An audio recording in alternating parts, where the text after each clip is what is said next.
শনিবার রাতে মুর্শিদাবাদের বেলডাঙ্গায় দুই গোষ্ঠীর সংঘর্ষ, একাধিক বাড়ি ভাঙচুর, আগুন। ক্যান্সারে নেই আর ভয়, NCRI হবে এর জয়। আপনাদের ভরসা নেতাজি সুভাষচন্দ্র বোস ক্যান্সার হসপিটাল। বেশ কিছুক্ষণের জন্য হয় রেল অবরোধ। এরপর বিশাল পুলিশ বাহিনী ঘটনাস্থলে পৌঁছে পরিস্থিতি নিয়ন্ত্রণে নিয়ে আসে। আজও এলাকায় টহল দিচ্ছে পুলিশ।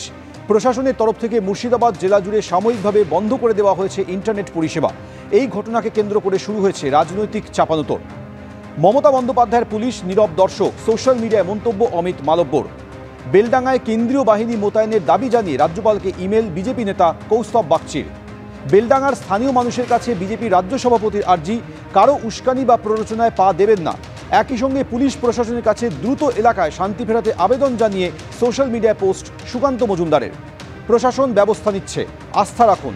শান্ত বাংলাকে অশান্ত করা সব চক্রান্ত রুখে দেবে মানুষ।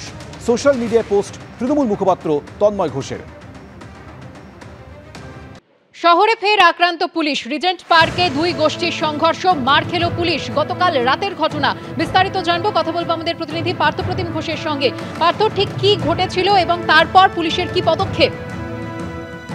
দেখো, তোমাকে বলবো, গতকাল রাত্রিবেলা রাত্রি 12:30 নাগাদ ঘটনাটি ঘটে বলে পুলিশ সূত্রে আমি জানতে পারছি। এটা হচ্ছে রিজেন্ট পার্ক থানার অন্তর্গত মালঞ্চ যে ক্রসিং, সেই জায়গায়। এবং সেখানে নাইট রাউন্ডে দায়িত্বে থাকা ট্রাফিক গার্ডের যিনি অ্যাডিশনাল ওসি, তিনি যখন নাইট রাউন্ডে ছিলেন, দেখতে পান যে রাস্তার মধ্যে দুটো গ্রুপ তারা গন্ডগোল করছে, হাতাহাতিতে জড়িয়ে গেছে এবং সেই রাস্তায় যান চলাচল প্রভাব পড়ছে, বন্ধ হয়ে যাচ্ছে। তখন অ্যাডিশনাল ওসি কর্তব্যরত অবস্থায় ট্রাফিক গার্ডের তিনি যখন গোটা বিষয়টা সামাল দিতে যান, তখন তার উপরেই কিন্তু চড়াও হয় বলে অভিযোগ। এবং এই অভিযোগের পর তাকে অ্যাডিশনাল ওসি তিনি আহত হন। ওনাকে SSKM হাসপাতালে নিয়ে যাওয়া হয় প্রাথমিক চিকিৎসার জন্য এবং সেই চিকিৎসার পর ওনাকে বর্তমানে ছেড়ে দেওয়া হয়েছে।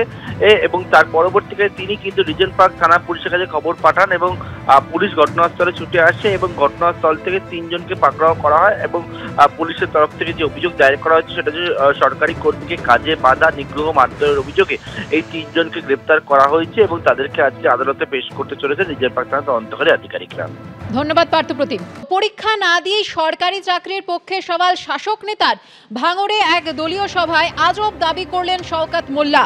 সিভিক ভলান্টিয়ার নিয়োগ নিয়ে তিনি বললেন, স্বাধীনতার পর কখনো দেখেছেন ঘরের ছেলেরা সিভিক বা ভিলেজ পুলিশ হয়েছে? কোনো পরীক্ষা না দিয়ে আজ তারা চাকরি পেয়েছে। শুনুন কি বললেন শওকত মোল্লা। সবাই মিলে ঐক্যবদ্ধ হন। আজকে এখানে যারা বসে আছেন, বুকহাত দিয়ে বলুন তো, আমরা কেউ হিন্দু, কেউ মুসলমান, কেউ খ্রিস্টান, আদিবাসী। স্বাধীনতার পরে আপনারা কখনো দেখেছেন যে ইমাম, মুয়াজ্জিন, পুরোহিতরা কোনোদিন বাংলা থেকে ভাতা পেয়েছে? স্বাধীনতার পরে আপনারা কখনো দেখেছেন আমাদের ঘরের ছেলেরা সিভিক পুলিশ হয়েছে, ভিলেজ পুলিশ হয়েছে? কোন পরীক্ষায় চাকরি, কোন পরীক্ষা না দিয়ে আজ তারা চাকরি পেয়েছে? আপনারা স্বাধীনতার পরে কখনো শুনেছেন একটা বাচ্চা জন্মালে জন্ম থেকে মৃত্যু পর্যন্ত একটা সরকার দায়িত্ব নেয়? আমরা জীবনে কখনো শুনিনি।